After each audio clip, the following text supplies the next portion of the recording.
Welcome to Choice Classic Radio.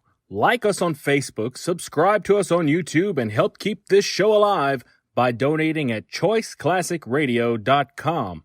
For more of your favorite old-time radio shows, join us on our companion podcast, Choice Classic Radio Detectives, where we bring to you tales from the greatest detective shows the golden age of radio had to offer.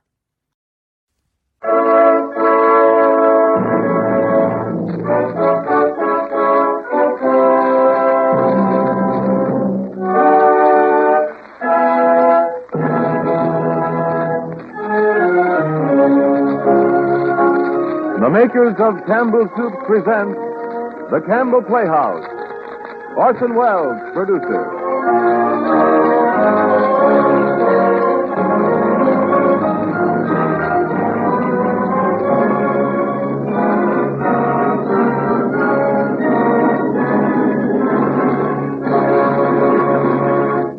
Good evening, this is Orson Welles.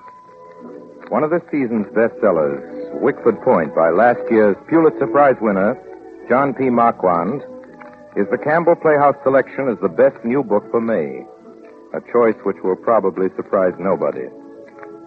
Wickford Point is the story of that immovable object known as an old family. And believe me, the Brills are as entertaining and as plausibly improbable a collection of American ghouls as you've ever encountered. The Brills are quite a story, but we'll leave them, I'm afraid, tonight pretty much as we found them. For candied fruit never spoils, and the Brills are put up like preserves in the past, hermetically sealed, fixed in a thick syrup which is family pride. They bear charmed lives, these people from the past, these enchanted islanders from the ever lands of yesterday, these heartbreak householders like the Brills from Wickford Point. They will never grow old, and they were never young. They are exactly as ageless as a pickle. The Brill variety will be new to you, but not entirely unfamiliar. All the incidents and characters in this story are entirely fictitious, and no reference is intended to actual persons living or dead. The Campbell Playhouse resorts to this prudent incantation because it turns out that almost anybody in New England can tell you just who the Brills really are. Of course, there are several versions, so we've asked an authority to settle the dispute for us at the end of tonight's broadcast. He's the best authority we could find. He is not a Brill. He swears he's not a Brill. He is John P. Marquand, the author. But now, just before we begin, a word from Ernest Chappell. Let me ask what comes to your mind when I mention chicken for dinner. I think I know. You visualize a fine, plump chicken sizzling brown and falling into tender slices under the touch of the carving knife. And you recall the eager anticipation as the plates were passed from place to place. Grand dish, chicken. A special occasion treat that's always welcome. But remember that between these special occasions, your family can still enjoy the good taste of chicken soup.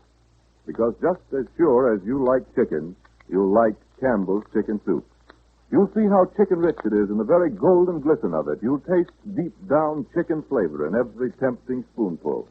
What's more, you'll find pieces of tender chicken meat in it, and fluffy, snowy rice. I know you'll agree that Campbell's is the real old-fashioned kind of chicken soup. Why not keep several cans of Campbell's chicken soup on hand? And now for the Orson Welles production of Wickford Point.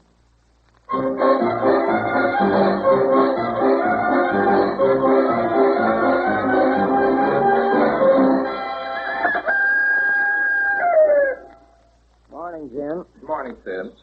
Say, Jim, have you ever noticed the high surface tension of coffee? I think this coffee's been boiled too long. Been on the back of the stove for 4 hours. I can tell by watching it drip from the spoon. How's your stomach, Sid? Well, I lay in the sun on the beach all day yesterday. As long as I'm perfectly still in the sun, I seem to be all right. By the way, Jim, I borrowed some of your socks this morning. I haven't gotten around to doing the washing. Where's Bella? Upstairs. Joe Stowe called up. Joe? Didn't call Bella up, did he? No, me. Wants to meet me in Boston. Bella went upstairs to listen in on the extension. Snake. What's that you said, Jim? Oh, never mind. You called me a snake. Jim, the only one on this place who can call me names. Besides, why shouldn't I listen when my ex-husband calls? Now, look here, Bella. You listen to me, Sid. I've sat around long enough seeing you dribble coffee and hearing about your bellyache. You think you're a genius, don't you? Well, you're just too lazy to move. What did you do with that $10 you took out of my pocketbook yesterday? I don't know. I forget. You forget. Oh, what's the use? I'm going to get out of here. I'm going to spend the night over at the Jacobs. If you're driving into Boston, you'll drop me off, won't you, darling? Yes, I'll drop you off. In the ocean with a stone around your neck. Shut up, Sid. So long, Jim. See you when you get back. Jim, are you really going to New York? Yes, I'm driving down. Why, darling? Why should you be going to New York? Business. I'm going to see my agent. Oh, that all? Yes, of course, that's all. You wouldn't believe that Pat Lincoln has been calling you again. I wouldn't like to have her telephone bill. Now, listen, honeybee. Oh, good morning, Cousin Cotille. Good morning, Jim. Good morning, Bella. Listen, Mother, I wish you'd told Jim. I'm glad you're down to breakfast, Margie. Pass me the coffee, Bella. Jim, have you got a cigarette? I gave you all mine last night, Cousin Yeah, Buddy, I was taking my cigarettes. I don't know what happens to all the cigarettes in the house. I don't know what happens to anything. So it's out of cigarettes and out of soap, and then there isn't any gin. Somebody must take it all. It must be the cook's little girl. It might be that man who comes around selling fish. I knew of a plumber once who stole a quart of whiskey. Listen, Jim, I'm going up to change my dress. Don't leave without me. I won't. You got exactly 10 minutes. I'll be down. All right.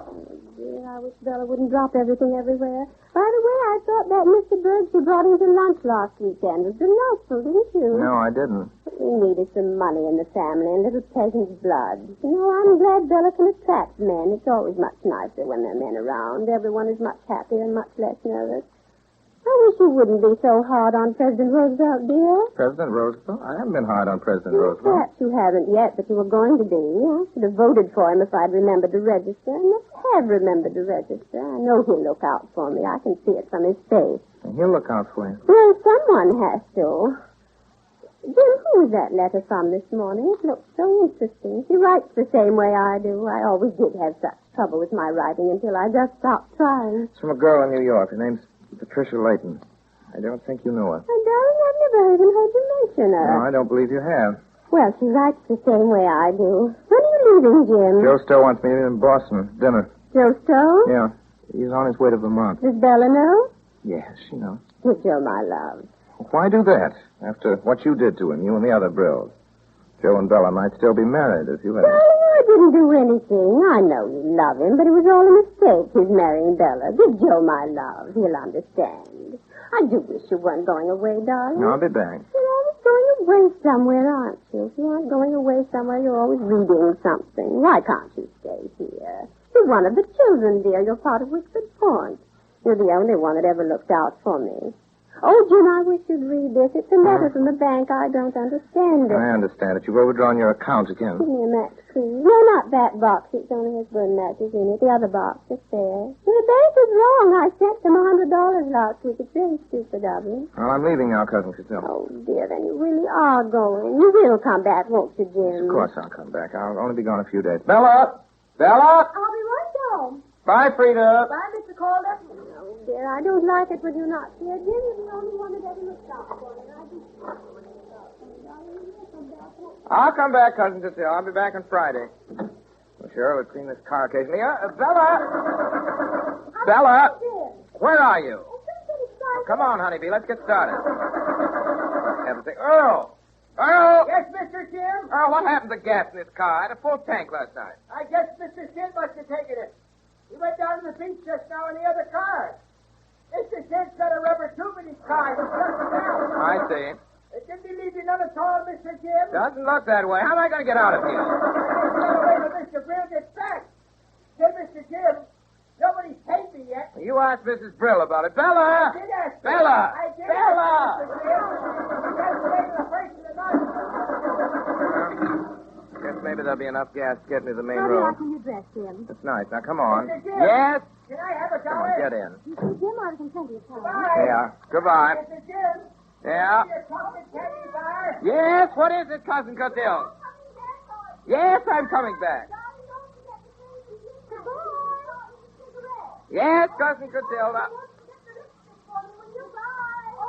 Orange kiss. Jim, will you please bring me that chocolate nut bar? And Mr. Jim, you haven't brought me that copy of True Romance yet. Yes.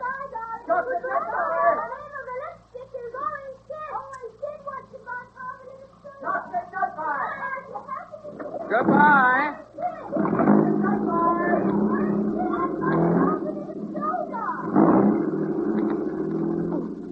forgotten my purse. I thought it was in this bag. You don't want to go back, do you? No. Lend me $10, will you? All right. Thanks. You're awfully sweet, darling. It's nice to get out of Wickford Point, isn't it? Yes. Everybody gets so screwy down there. They just sit and sit.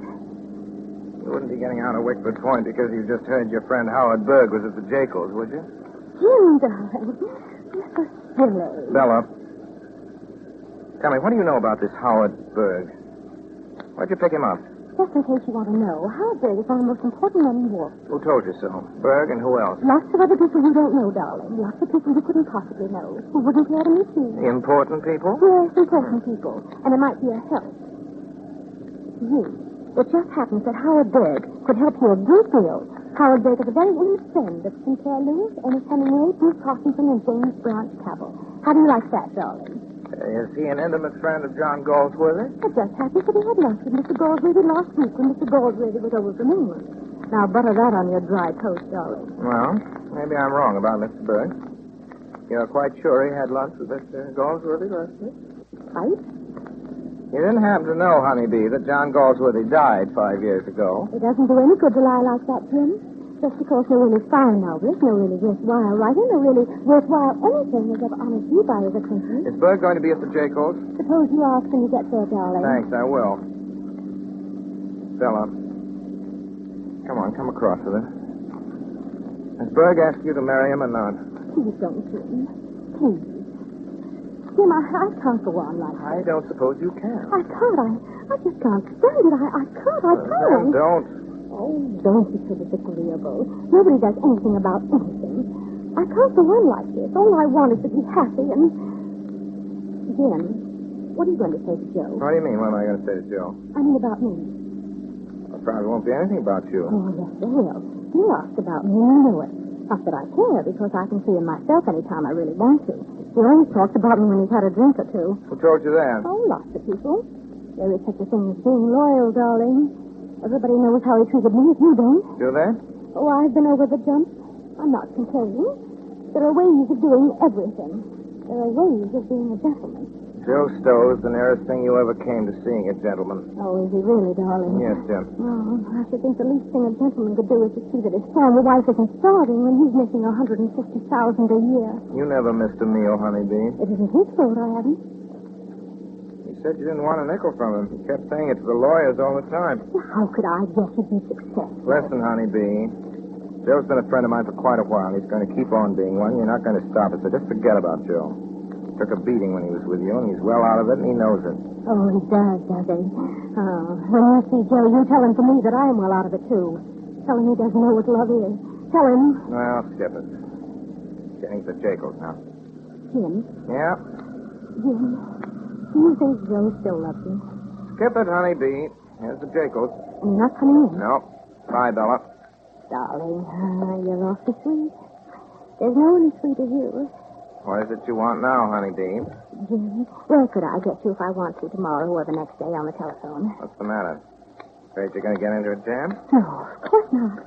You better come across. What are you up to, Bella? There's nothing. What a silly question. What makes you ask? Because you said you couldn't go on like this. But, darling, I say that all the time. All the girls say that. It's none of my business, but I'd look out for Mr. Howard Berg if I were you, sweetness. I'll be in New York. My agent's tomorrow, the next day, and perhaps the next night. Be careful, though, Bella. Take a little solid food before you have any cocktails. Oh, be careful yourself. Here's Howard Berg now. He's waiting for me. That's nice. Hello, Bella. Hello. Jim, please. Well to see you here, Mr. Calder. Hello, Howard. Susie! Hello, Susie! Jim, I'm going to run up and say hello to Susie, Jack. Goodbye, darling. Bye, Bella. Aren't you getting out, Mr. Calder? No, I call you Howard. An engagement in Boston. Oh. By the way, I got a call, Howard, from a garage on the main road. The man there says he made some repairs on your car last weekend. He thinks you may have forgotten it. You know how these people are, just 2 jumps ahead of the sheriff. Well, that bill was paid the first of the month. Oh. You give me the name and address, I'll send out another check tomorrow. Thanks for telling me. I don't like things like that. Please get this. I pay my bills. I pay them promptly. Then you haven't minded my bringing it up, Howard. No, I appreciate it fully. Well, I must be going. So long, Berg. So long. Hello,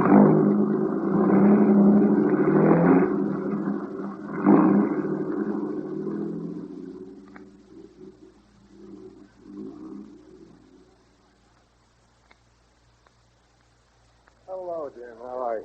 George, it's good to see you. Well, Joe, how are you? Oh, just the same. Nothing changes much. Same old place. Same old faces. Oh, cheer up, Joe. The world's better than it used to be. Oh, it isn't.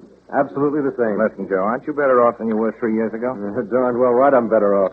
Like being out of prison. It's like being alive again. Sorry, I didn't mean to say it quite that way, but you know what I mean. All right, go ahead and say it. All right. Blast the Brills. I still feel that way. They tried to ruin me.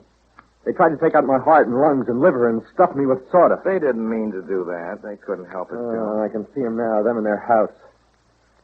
I'll bet there's still that same muddy smell from the river. And the trees are greener than anywhere else. And the hummingbirds keep buzzing in the trumpet vines. And the plumbing gets out of order all the time. And the cat has kittens. And everybody's unhappy in the parlor. And Sid has indigestion. And nobody's able to stand it anymore. It isn't good for you to hang around that place, Jim. You ought to get out. Let's go away somewhere. Cousin Clotilde told me to give you a love. Oh, that was good of her. Jim, I wish I didn't keep worrying about Bella every now and then. Bella's all right. She isn't going to kill herself. She never gave a hang about you, really. Bella doesn't give a hang for anything. She isn't made that way.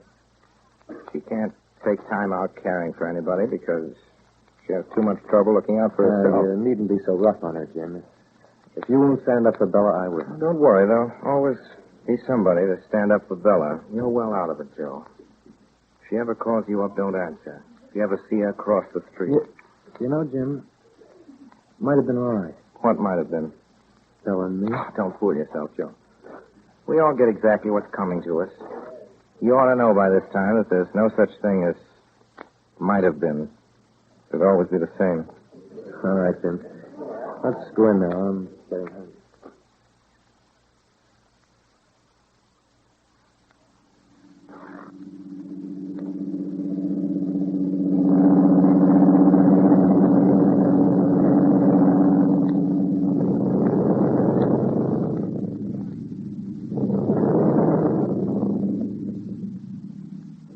Cognac in your coffee? Yes, thanks, Pat. Well, Jim, aren't you going to kiss me? What about your maid, Pat? Don't you think so? I guess she can stand it if I can. I'm awfully glad to see you, Jim. Darling. Pat, we ought to cut this out. Why? Oh, because you're a nice girl. It doesn't look well, Pat. I don't want you to be talked about. Well, you're a nice boy, too. That is as nice as any boy can be when he gets to be your age. I can stand it if you can, Jim. Pat, I don't want you to stand it. Darling, you need me to look after you. I don't want you to look after me. Give me another kiss and sit down and finish your brandy. All right. It's going to rain. I don't care, do you? No, let's stay out here on the terrace. It won't rain for a while. Darling, tell me about Wickford Point. Wickford Point? What do you want to know? Everything. Means a lot to you, doesn't it? Yes, it does. It's always been part of me. It's still part of me. You England must be awfully queer. I suppose that's why you're so queer about things, Jim. Am I queer? Yes, in a way you are. Suppose you take me apart a little more. I don't want to. You're all apart already. But just the same, you seem to go. And I like the way you go. Darling, would you ever take me down there to Wickford Point? Or would you be embarrassed? Oh, take you. I'm going down Friday night. You'd better come along. Oh, it would be fun, wouldn't it? Oh, tell me about it, Jim. If you'd tell me about it, maybe I could understand. All right. Well, there's something strange about that place. Something you'll notice the minute you get there. It's like a crowded room. There've been too many people at Wickford Point. Sometimes I think nothing that's ever happened at Wickford Point has ever entirely left it. And the parts of everything which has happened there are always waiting, ready to move forward out of nowhere when they're least expected. There were 3 sisters living at Wickford Point. My great aunts, Grethra, Georgiana, Sarah. And Aunt Sarah was over 80. She was still a good hand with an axe. I remember as a little boy watching her go into the woodshed, take off her shawl and poke bonnet and mittens and cut short sticks for the parlor fireplace. One of the branches of the great elm by the front door was twisted because Aunt Sarah's mother used to have a pig hung from it in the winter. Aunt Sarah read me all the Waverly novels, and sometimes she'd read me out of the essays Dear Waldo had written. That was what she called Ralph Waldo Emerson, friend of John Brill, the Wickford sage who used to row across the river to visit my great-aunt.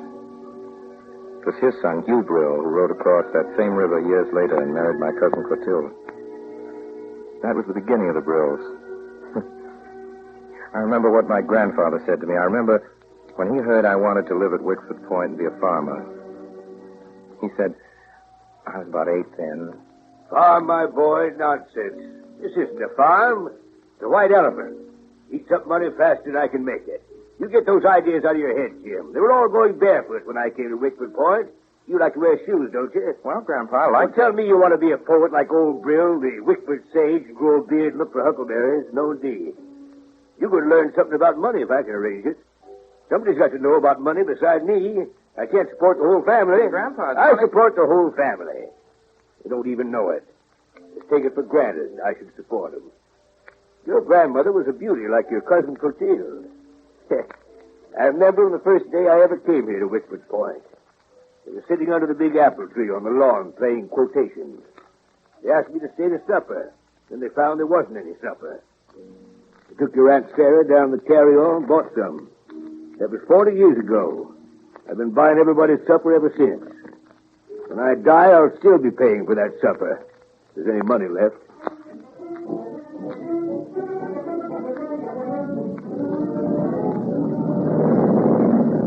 The last few years, Aunt Sarah's mind began to wander. It was occupied with vanished personalities, and ghosts were always walking with her. I remember the first time I took Joe Stowe down to Wickford Point. When she saw him, she took off her glasses and blinked and smiled. Aunt Sarah. Aunt Sarah, Jim's home from college, and he's brought a friend. Yes. Yes, indeed. Come here and kiss me, Henry. No, it isn't Henry, Aunt Sarah. It's Jim. Jim, Henry's son. And he's brought a friend from college. Joe Stowe. It doesn't signify. I know Henry when I see him, but I didn't know he was bringing Robert with him. I had thought that Robert was in China. It isn't Robert, Aunt Sarah. It's a friend of mine, Mr. Stowe. Well, it doesn't really signify. Robert is coming back from China this month. I suppose the Merediths were there.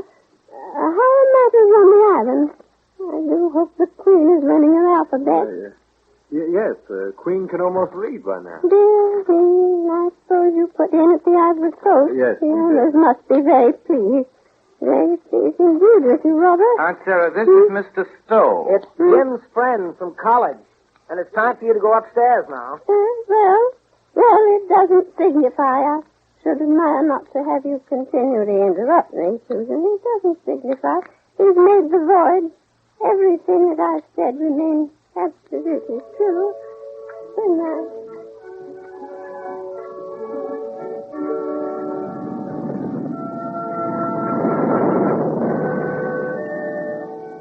When Aunt Sarah died, it turned out that Aunt Sarah had left her share of the place to me. And strange enough, after I really owned part of the place, I didn't come back for years. There was the war, and after the war, I spent a couple of years working as a correspondent in China. And when I came back, nothing and everything was changed. Bella was grown up. The house was full of Harvard boys in love with her, and everyone at Wickford Point seemed to know a good deal more about China than I did, so there was no need for me to speak. I was back in my old room next to Bella's, and the first night I was back, my door opened gently, and Bella came in. I remember she was wearing the icy blue robe I'd given her and the little embroidered slippers I'd sent her from Shanghai, and her black hair fell in 2 braids over her shoulders, just as she'd worn it when she was a little girl. Hello. What's the matter, Belle? Can't you go to sleep? Button that thing the right way for me, won't you, darling? I got to sleep, and then I woke up and remembered that I hadn't said goodnight to you at all. Button the darn thing up, please, darling. There you are. Jim, you're going to stay now, aren't you, darling? You're not going to leave us, are you? No, not for a while. I was afraid you might. You see how everything is, don't you? Yes, I see how it is. Jim, kiss me. I'll feel better if you'll kiss me, dear. Jim, someone's got to help me. You're the only one. All right, I'll help you, Belle. I'm so afraid. Don't be afraid. Too beautiful to be afraid. Jim, I've got to get out of this. I can't stand it, Jim. I'll be getting like them, like Clotilde and Sid and the rest of them. I'm getting more like them all the time. How do you mean? You have to be like them in a way because you're one of them. You're a brill, Bella. You can't get away from that. Bella, what is it? You're worried about something. Is it that boy from Harvard who was here this evening? Do you love him, Bill? I don't know.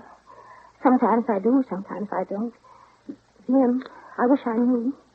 If you did, you would. Looks like a nice boy. Does he want to marry you? He wants me to marry him right away. See any money? Of course, he's everything I ought to want. How does it feel when he kisses you? Oh, it feels just fine. Good. He's so gentle. He's so darling, Jim. Oh, I'm so mixed up. Sometimes I think I'm not fit for him, and then when he's away, I miss him. And then I want to marry him, and then I don't. And everybody's trying to stop me. You're trying to stop me, Oh, Jim. for heaven's sake, stop thinking about yourself, Bella, and go to bed. Now, good night. Darling, please don't be so cross with me. I don't know what I'm saying. I don't mean half of what I say. Aren't you going to kiss me good night? You want everything, don't you, Bella? Darling, you better get out of here. Jim, you'll stand by me, won't you? You're the only one who understands me. Jim. Yes? Jim, if I don't want to marry him, will you take me away somewhere? Not Italy, but some place where people wear queer clothes. Jim, you will take me away, won't you, darling?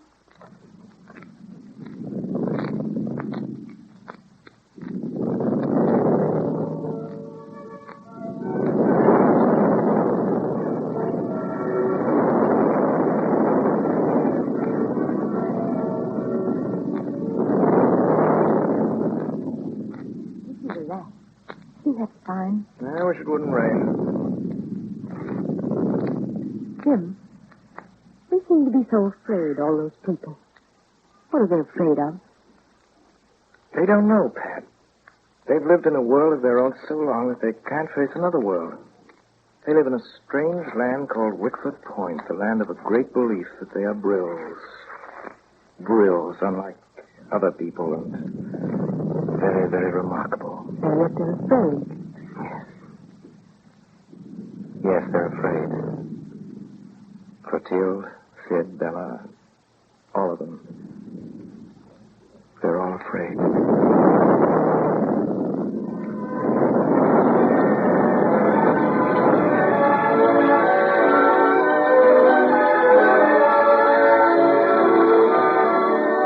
You are listening to the Campbell Playhouse presentation of Wickford Point, starring Orson Welles. This is the Columbia Broadcasting System.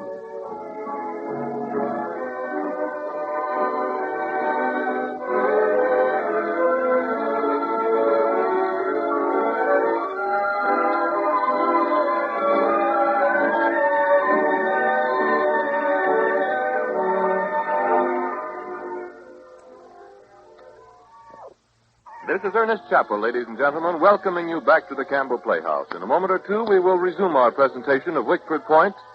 But first, may I say a special word to the ladies. It's an evidence of the discriminating taste of homemakers throughout the country to see how quickly they respond to improvements in the taste and flavor of food. Whenever we discover that a change in recipe or even a change in the method of preparation will improve the flavor of any of our soups and make it more delicious, that change is made at once. But long before our advertising tells of the change or improvement, the news about it spreads across the land. Some time back, for example, when Campbell's chicken soup was made so much better, so much more delicious than ever before, women all over the country told their grocers about it. And many of these women wrote letters of approval directly to us. We knew further by their purchases that the word was spreading, for we were being called upon to make more and more chicken soup every week. And this is why we're so confident that if you buy Campbell's chicken soup from your grocer tomorrow, you'll be so pleased with it that you'll have it again and again. Now we resume the Campbell Playhouse presentation of J.P. Marquand's story, Wickford Point, starring Orson Welles.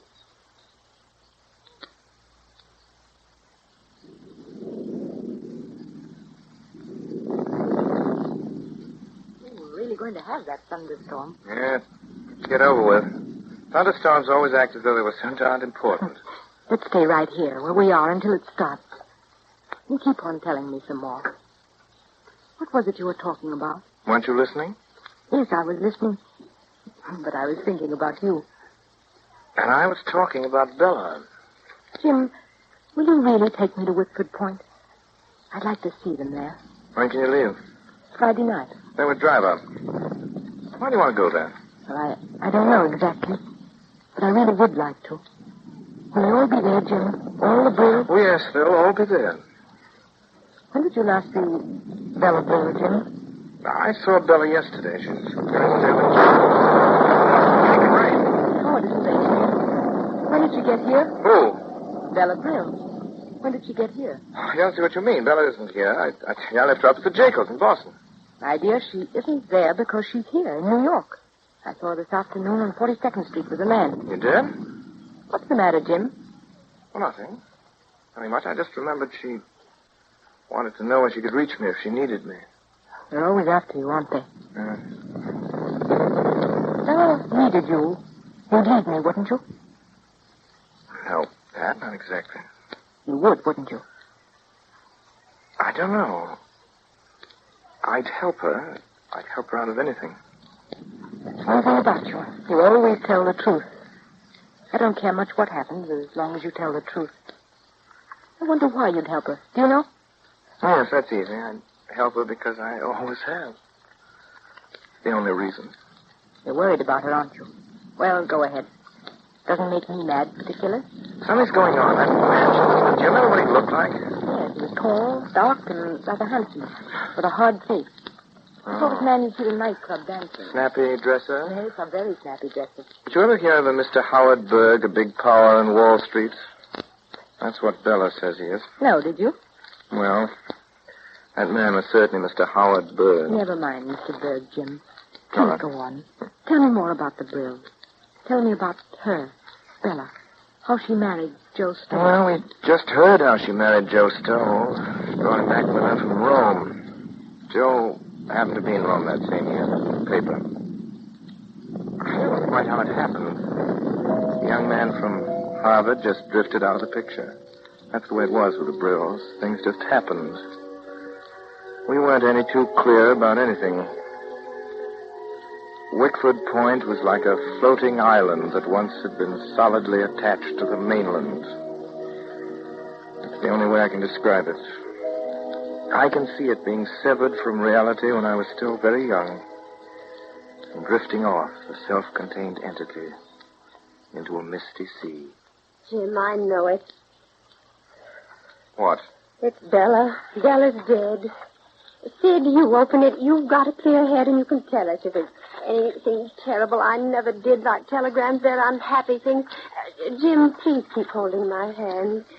She says she's coming home. She's going to be married. What's that? Returning May 4th. Dreadfully, dreadfully happy. Going to marry Joe Stowe. Love, Bella.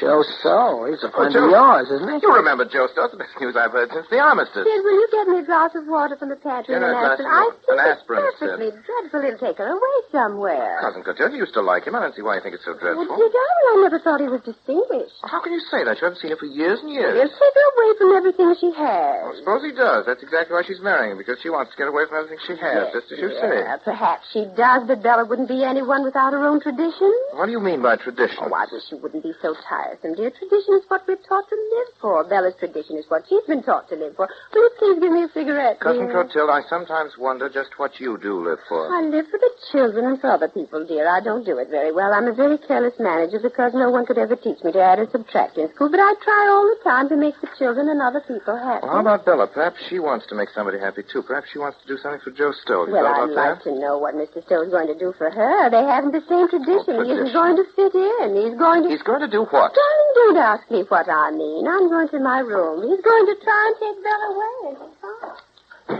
Jim, when Joe Stowe comes back, I think you ought to tell him. Someone ought to tell him. Tell him what? Well, the way Mother feels, she's always right. He shouldn't marry Bella, Jim. Absolutely isn't going to work. You know a lot about it, don't you, Sid? Well, now listen, we don't like him, Jim. In fact, we hate him. It's going to be impossible if we all hate him. Oh, you're crazy. You've hardly ever seen Joe Stowe. None of you've seen him. How can you hate him? Well, it isn't attractive, Jim. I know it isn't attractive.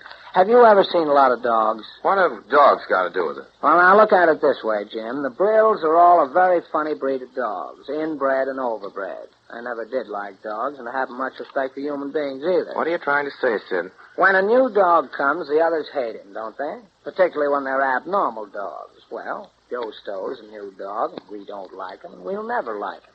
We won't like him because he's new and because he's abler than we are. You can't help it, Jim. We're just going to hate him. I suppose Bella loves him. Oh, no. That doesn't sound like Bella. Well, perhaps he loves her. Well, heaven help him if he does.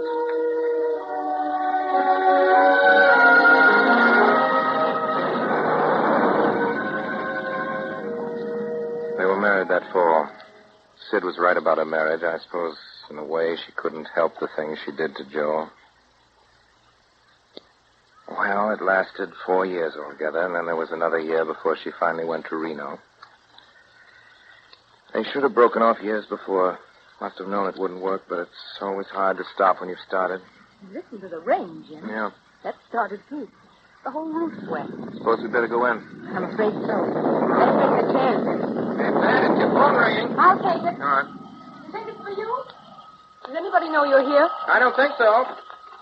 Hello? Yes? Yes, he's here. Just a minute. It's your cousin, Jim. My cousin? You... Bella Brill. How on earth did she know? She must have called. Hello? Yes, Bella. What? What?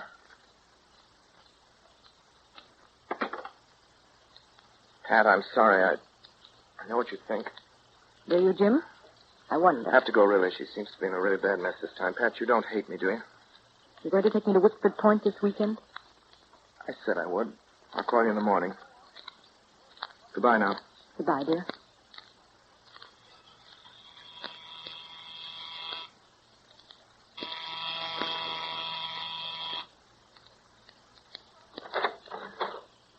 Hello? Bella called me up. Where is she? Berg, I didn't expect to find you here. Well, What's the matter? not a thing. What makes you think there is? Where's Bella? The other room. So she called you up, did she? That's what she was doing. Well, she can get in the whole fire department and lights net, too, but I'm... Oh, darling. I'm so glad you've come. You must understand that nothing Mr. Berg says is true. It's all preposterous. What have you been doing this time, Bella? It's Howard, darling. Howard is being perfectly preposterous. You said that before, Bella, and you've said it enough. You're not going to talk yourself out of this. You see, Jim, it's perfectly impossible. He won't listen to reason. Suppose you try to tell me. All right. Here's the way it is. I've been good enough to dance with Bella and take her places as long as I paid enough. Now it turns out I wasn't good enough for anything else. Last night she lied to me and went off with somebody that was good enough. Not quite nice, right, Bella? I don't quite gather what you think you can do about it, Berg. I'll tell you what I can do about it. I don't care what people say about me, and I think Bella cares a good deal what they say about her. That gives me quite an advantage, doesn't it? It certainly does. Just as a matter of personal satisfaction, Bella's going with me to Bermuda. The boat leaves at 2 o'clock. That's what she said she'd do when we flew down from the Jacobs yesterday afternoon, and that's what she's going to do. For once in her life, she's going to pay for something. You know, Berg, that's rather an unusual idea. Well, that's my business. I mean it. Darling, you see, he's mad, and, well, it's almost blackmail or something, darling. Don't you see? You'll have to do something about it. Suppose you stop calling me darling. I go to your room, pack your bags. Jim, are you crazy? It's 11:30. You want to look attractive on the boat? Go on, get out of here. You see Mr. Berg means what he says? I wouldn't stay in the room with you. I know what to do. I know what you think of me. You needn't bother to tell me. Well, that's all right, Mr. Berg. Don't have it on your mind. She'll go with you if she's sensible. You can do what she likes about it, what you like. I don't care. I'm rather surprised you take it this way. So am I. Well, it doesn't make much difference. I'm sorry she got you here. Why? Frankly, the whole thing doesn't give me much satisfaction. You see, I was under the impression until last night that Bella was going to marry me, and then because I asked her exactly when, she threw me over. So you really wanted to marry her? Yes, I was that much of a fool. If I were you, I wouldn't fall in love with her again. She'll try to get you back again sometime or other. You see, she just wants everything at once. It isn't worth anyone's trouble, actually. Are you trying to give me some good, sound advice? No, I'm just telling you it isn't worthwhile. It's all a waste of time because you don't get anything back. Why not? Because she hasn't got anything to give. You think she has, but she hasn't. It's their fault. I suppose you'll think you've talked me out of it. I told you I didn't care, and I don't care. She had it coming to her. Well, forget it. I'll be going now. Where? Just checking out, getting on my way. I guess you're right. It isn't worth my time. You're really going? Yes, absolutely. Let's forget it, shall we? Yes, Berg. Let's forget it. Well, so long. Bella, you can come out now. Mr. Berg is gone. Oh, thank goodness, Silver. You're not angry with me, are you? No, not particularly. You won't tell, will you? No. Just why did you come down here? Well, I was at the jail. And you didn't stay. I'm just wondering if you ever meant to stay. If you don't believe me, I can't make you. Oh, Jim, isn't it perfectly logical that I should want to get away? You keep wanting to get away. I just can't stand it at Wickford Point all the time. It gets me really frantic and sitting around and talking. I can't stand it, and I won't. Said all that before, Bill. Can't stand anything. Life hasn't been fair to me, Jim, and it isn't because I haven't tried. But you see it, don't you? Nothing has come back to me. That's what makes me frightened. That's why I did what I did yesterday, darling. I don't want anyone like Howard Berg. When I understood he thought we were engaged, it really did upset me. It just made me realize that I didn't have anything at all. I'm getting old. Jim, aren't you feeling well? You're not listening. Yes, I'm listening, Bill. Well, maybe you think I'm getting old, Jim. No. You're the prettiest girl I know. Oh, then it's all right, isn't it? You see why I came down here, and that all this doesn't mean anything. Remember the games we used to play at Portal?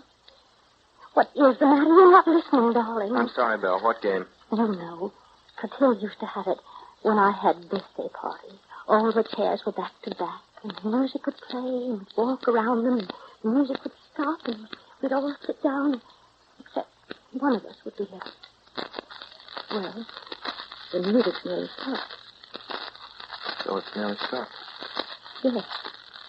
You see what I mean? Well, sweetness, a lot of nice boys have offered you a chair. I remember another game where someone offers you a chair and asks you to sit down, and just when you're starting to, he pulls it out from under you and you go down, boom. You never had that happen to you, have you? Oh, that's fluff. You know what I mean. I mean, I haven't anything. Not anything left.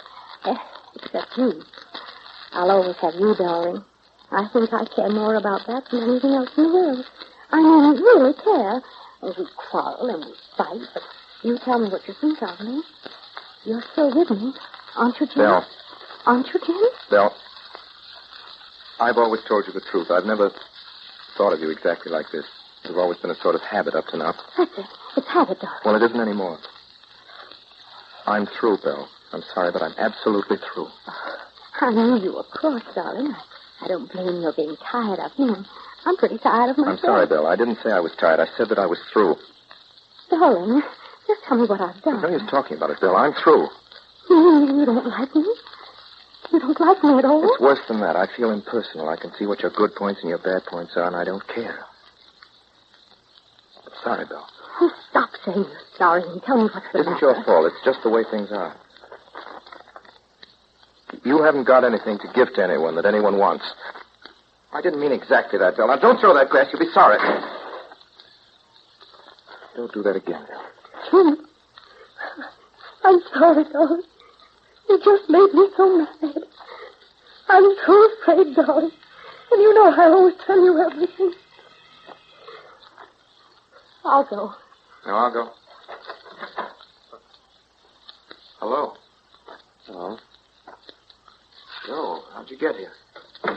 Fella sent me a wire. Thought you were in Vermont, Joe. I was in Vermont. Airplane. I hired one. Now, run along, Jim. Bella and I have something particular to say to each other. There's one thing you didn't tell me, Bella, that you wired Joe. Oh, Jim, So, all she had to do was whistle. Yeah. She only had to whistle. Run along, Nancy. You act as though I wanted to stay. Go ahead, Joe. Make a fool of yourself. Go ahead if you want to get mixed up again. Well, that's about enough from you. I don't want to get mad at you, Jim. Sorry. Getting just what's coming to you. Well, go ahead. Live it all over again. First, I don't care. That suits me. If we do it all over, we can do it without you this time. You're going to, Joe. No, Jim. I want you to stay. Really, Jim. I'm such an awful fool, you know. I never can do things right. Oh, you're both of you so patient. Never mind it, Bill. Darling, I'm so ashamed. Where's your handkerchief? You have it in your hand. Don't you see what I'm saying, Joe? Don't you see it won't do any good? Wait a minute. Wait a minute, Bella. You and I can make it just the way it was if both of us really try. Oh, that's what you always kept hoping, dear, wasn't it? Well, we can't. It wouldn't be fair to try because I don't want you enough, Joe. I thought I did, but I don't. You don't know what you want right now, Belle. Let's talk about it later. Don't talk like that. You always talk like that. I do know what I want, and I don't want you, Joe. I don't want you because... What do you make me say it for? Why do you just look at me and make me? I don't want you, Joe, because I want Jim. Bella. I only want Jim. And he says he doesn't want me.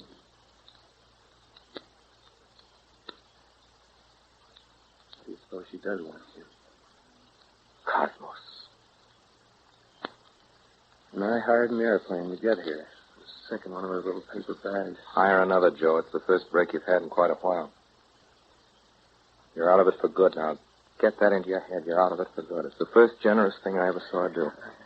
If it's been you, Jim, all the time. You think that... Oh, no. No, I don't think two-time. It's just that way. You can wish her off on me, Joe. Oh, that's pretty hard. Maybe it's time something was hard on her. Jim, you couldn't... No, definitely not. Jim, let's get away somewhere. Where? Anywhere. There's Spain. I never did like Spain. All right, I don't care. There are other places, lots of them. What's the matter, Jim? You're getting soft. Don't you want to go? I don't know. There's something I haven't told you? Yes, but not about Bella, Joe. I knew there was something. That's a fine way not to tell your friend. I'll tell you about it later. Well, if you change your mind, you know where to get. Yes, I know. The message. Yes. It's no worse than it's ever been. See you later. So long, Joe. Good luck.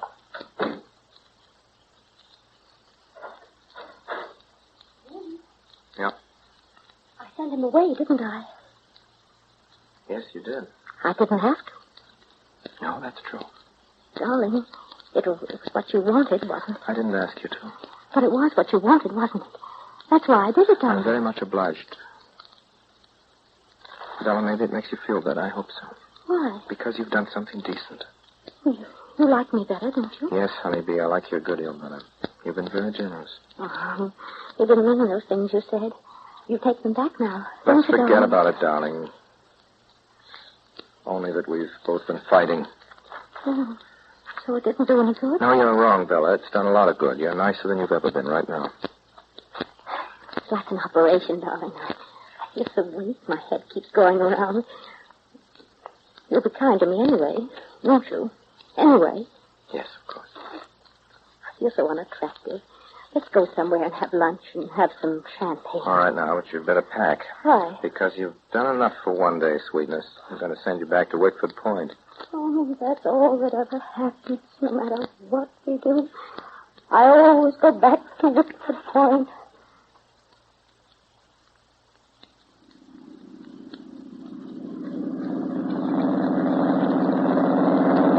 Well, there it is, Pat. Down below there.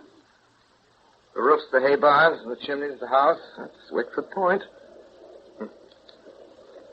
Pat, can you smell the smell of the river, the warm, muddy smell down You're excited, aren't you, Jim? Yes. Every time I come back, there's the excitement of finding it still there waiting for me. You hear the wind in the pines? I used to come up here to this point as a child. There was the same soft wind, the same whispering, laughing among the trees. Hasn't changed at all. Jim.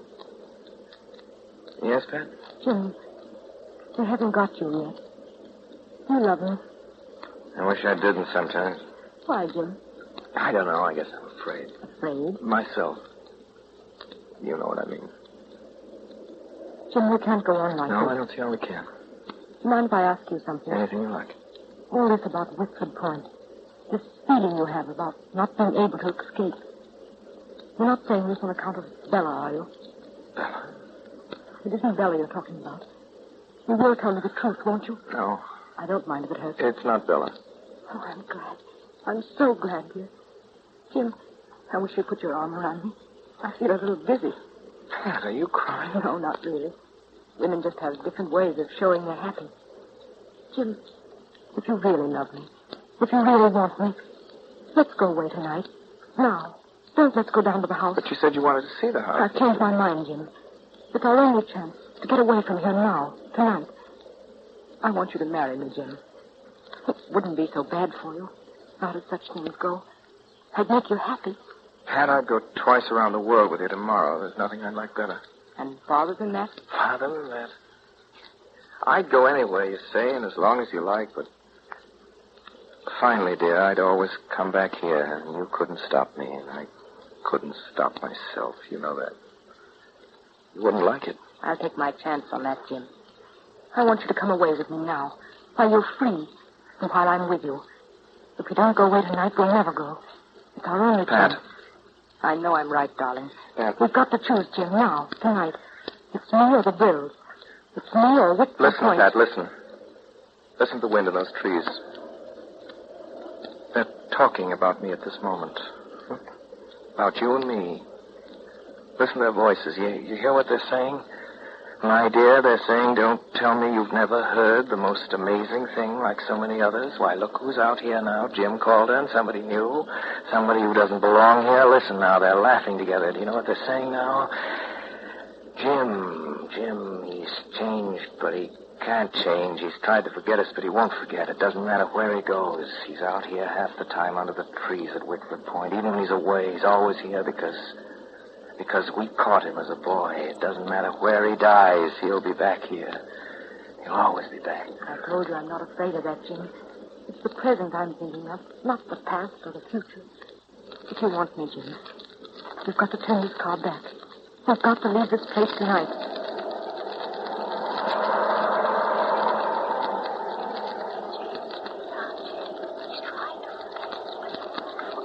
Doesn't matter where he goes. He's out here half the time under the trees at Wickford Point. Even when he's away, he's always here because we caught him as a boy. It doesn't matter where he dies. He'll be back here. He'll always be back.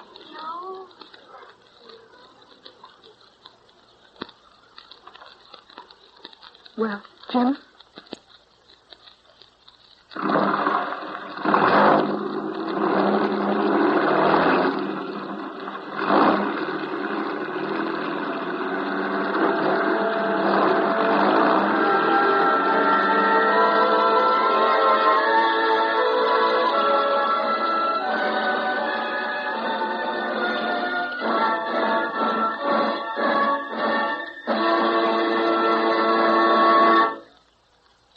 This concludes the Campbell Playhouse presentation of Wickford Point, starring Orson Welles. In just a moment, Mr. Welles will return to the microphone, bringing with him tonight's author, Mr. John P. Marquand. But in the meantime, a word from Ernest Chappell. As I said a little while ago, you and your family can enjoy the good taste of chicken any time just by serving Campbell's chicken soup.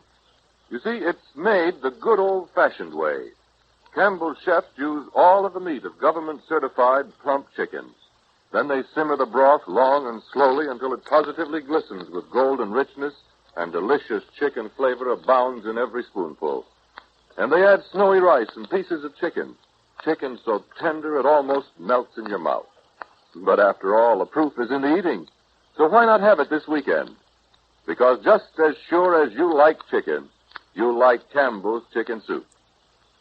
And here is Orson Welles.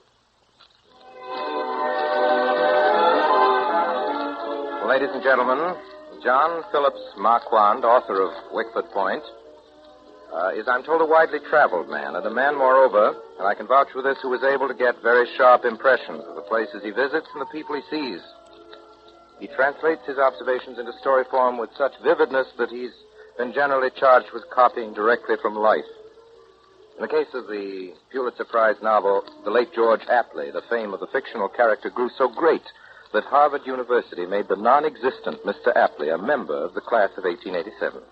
So far, 4 towns have claimed to be the site of Wickford Point, and numerous families and individuals think they are right there in the book. There's indeed a story told in Boston of a lady who bustled into a bookstore and said, "I just can't believe it's all true." I'm sure Mr. Marquand must have made some of it up himself. Now, what about this, Mr. Marquand? Tell us the truth about these famous characters of yours. Are they real people? Well, Mr. Wells, I might answer you with what is written on the flyleaf of all novels these days. I know what you mean. All the incidents and characters in this novel are entirely fictitious. No reference is intended to any actual person living or dead. Am I correct? In a way, that's what I mean, yes. But any character in a book is necessarily a composite of dozens of people. Living persons put into books are, curiously enough, not alive at all. They never fit into the dimensions of a plot. They are as much out of place on a book page as a fictional character would be if you saw him walking on the street. A good fictional character can never represent a living person. Strangely enough, even an incident you observe in life can seldom be transcribed into a book. If any living people see themselves in the pages of Wickford Point, I offer them my apologies. Well, at the moment, frankly, Mr. Marquand, I'm not thinking of your New England people, but of another of your creations, another famous Marquand character. What about that incredible Japanese Mr. Moto? I hope there is such a fellow in the Far East, Mr. Marquand, busy with intrigue and international complications. But I suppose you invented him, too. Sorry I can't oblige you with Mr. Moto. He's a strictly fictional character. Well, Mr. Marquand, I'm going to exact a promise from you. Yes?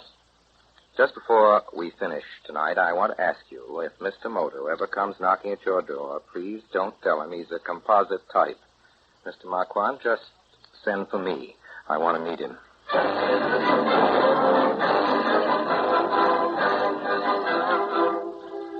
And now, Mr. Wells, will you tell us, please, about next week's story? Well, next week, Mr. Chappell, New England turns the other cheek. From the sultry privacy of Wickford Point, we take you to the hardier groves of Grover's Corners, New Hampshire, and it's with great pleasure that we present for the first time on the air a play which last year won the highest dramatic award offered the American theater.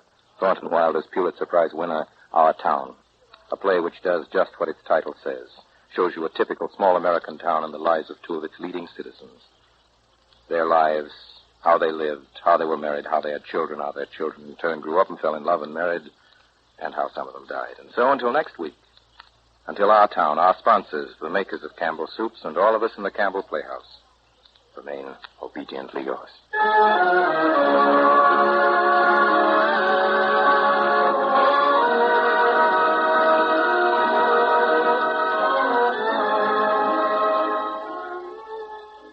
The makers of Campbell Soup join Orson Welles in inviting you to be with us at the Campbell Playhouse again next Friday evening for one of the most beautiful and moving plays that ever scored a 4-star hit on Broadway. For the first time on the air, last season's Pulitzer Prize winner, Our Town, with John Craven of the New York stage cast. Meanwhile, if you have enjoyed tonight's Campbell Playhouse presentation, won't you tell your grocer so tomorrow when you order Campbell's Chicken Soup? This is Ernest Chappell saying thank you and good night.